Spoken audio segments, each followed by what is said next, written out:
Bismillahirrahmanirrahim. Assalamualaikum warahmatullahi wabarakatuh. Allahu Akbar, Allahu Akbar, Allahu Akbar, walillahil hamd. Sedar tak sedar, Ramadan sudah pun sampai ke penghujungnya. Sudah sebulan kita berpuasa. Bukan saja menahan diri daripada lapar dan dahaga, tetapi Ramadan bulan penuh keberkatan juga. Memberi peluang untuk kita melipat gandakan amalan. Moga semua amalan dan ibadah kita diterima Allah Subhanahu wa taala hendaknya. Sepanjang tempoh sebulan Ramadan ini banyak peristiwa suka dan duka yang kita alami dan saksikan sendiri.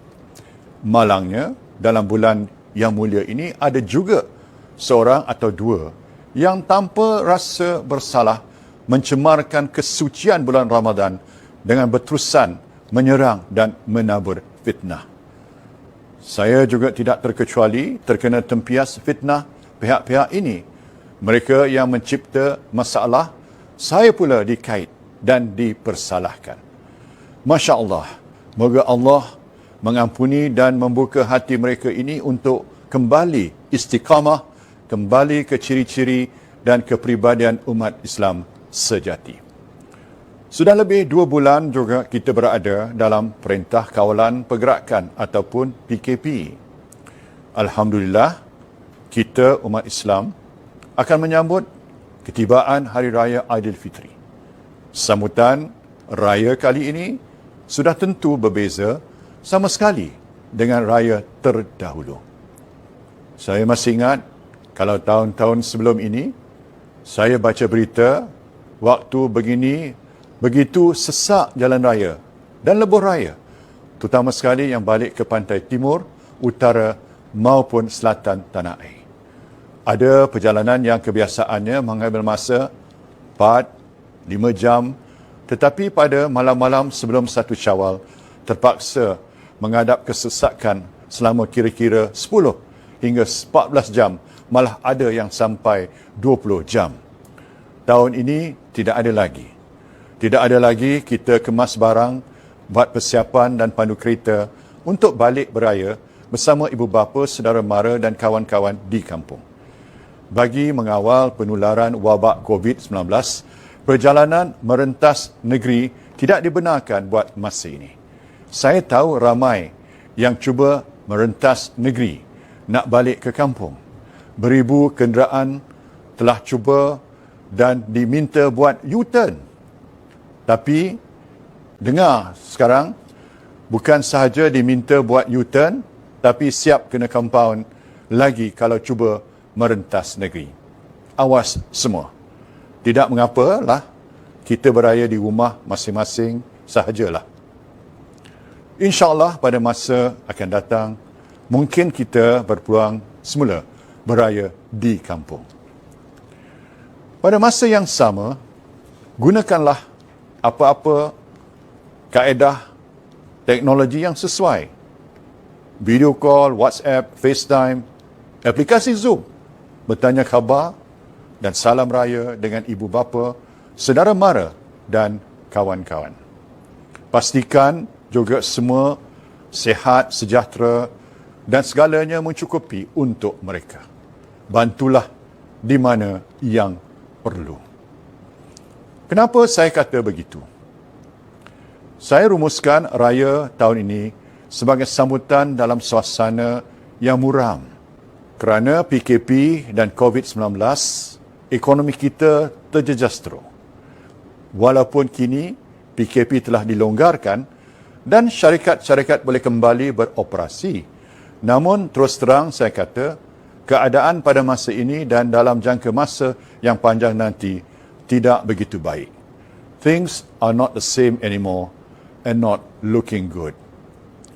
Banyak perniagaan yang kerugian besar, ada yang terpaksa ditutup dan berhenti operasi selamanya.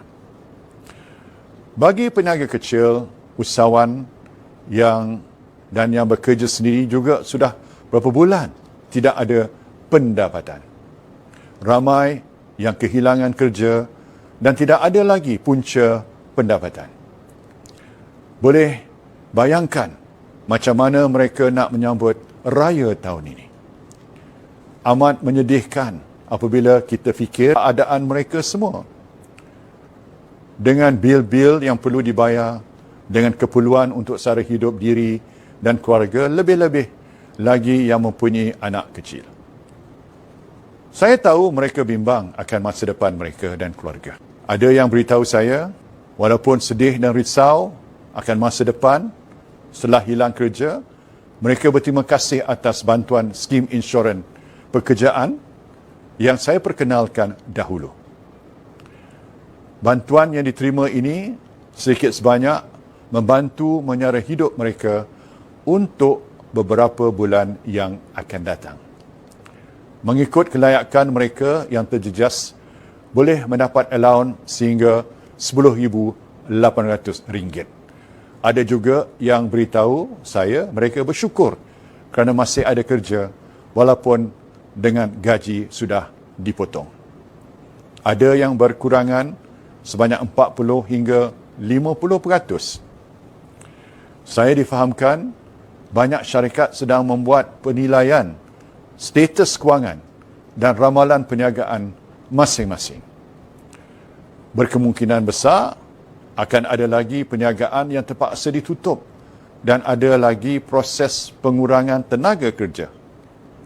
Dalam keadaan ini, kerajaan seharusnya perlu lebih proaktif. Jika dahulu ekonomi kita berkembang kerana pelaburan swasta dan perbelanjaan konsumer, kini ia sudah berkurangan. Ini adalah kerana syarikat dan pekerja tidak lagi mempunyai kemampuan kewangan secukupnya pada masa ini. Jadi, apa langkah yang boleh kita ambil? Tingkatlah lagi perbelanjaan, pelaburan dan bantuan kerajaan. Di mana ada kekurangan, pastikan ia ditangani. Jika tidak cukup, tambahkan lagi. Saya ulang, jika tidak cukup, tambahkan lagi. Inilah fungsi kerajaan. Wujudkan lebih banyak lagi projek-projek infrastruktur atau infra rakyat. Bantulah majikan dan peniaga kecil untuk meneruskan perniagaan mereka. Berikan perlindungan keselamatan sosial ataupun social safety net kepada rakyat secukup-cukupnya. Saya tahu dan saya pernah buat ini sekitar tahun 2008-2009 masa saya timbalan Perdana Menteri dan kemudiannya Perdana Menteri. Kita buat pakej rangsangan ekonomi dan berikan bantuan secukupnya untuk memastikan ekonomi kita tidak hancur. Impaknya terhadap rakyat pada ketika itu juga tidak berapa besar. Dengan jumlah bantuan dan pakej rangsangan yang sesuai, saya yakin kita semua akan dapat mengharungi tempoh yang amat mencabar ini. Sama-sama kita doakan kesejahteraan dan kesihatan semua. Saudara dan saudari yang dikasihi sekalian, pada kesempatan ini saya dan keluarga mengambil peluang ini untuk mengucapkan selamat Hari Raya Aidilfitri kepada seluruh umat Islam di mana sahaja berada. Semoga kehadiran Syawal ini membawa keberkatan dan rahmat kepada kita semua. Kepada penduduk di kawasan parlimen saya di Pekan pada tahun ini, saya berasa amat duka cita kerana tidak dapat mengadakan rumah terbuka dan menyambut Hari Raya bersama. Kita perlu memahami aturan kerajaan dan mengutamakan kesihatan sehinggalah COVID-19 ini berlalu. Saya yakin pada masa akan datang, kita berpeluang membuat persiapan Hari Raya, membakar lemang, memasak rendang, mengacau dodol di pekarangan rumah saya di Pekan dan seterusnya bersama-sama menyambut Raya. Saya juga telah meminta petugas-petugas pejabat ahli Parlimen Pekan untuk terus menghulurkan sumbangan kepada golongan yang memerlukan. Walaupun tidak seberapa, dan mengikut peruntukan serta kemampuan yang saya ada sahaja pada masa ini, saya berharap ia dapat membantu. Semoga Allah permudahkan urusan kita. Sekian sahaja dari saya. Selamat Hari Raya Aidilfitri. Maaf zahir dan batin. Allahu Akbar, Allahu Akbar, Allahu Akbar, walillahil hamd. Wassalamualaikum warahmatullahi wabarakatuh.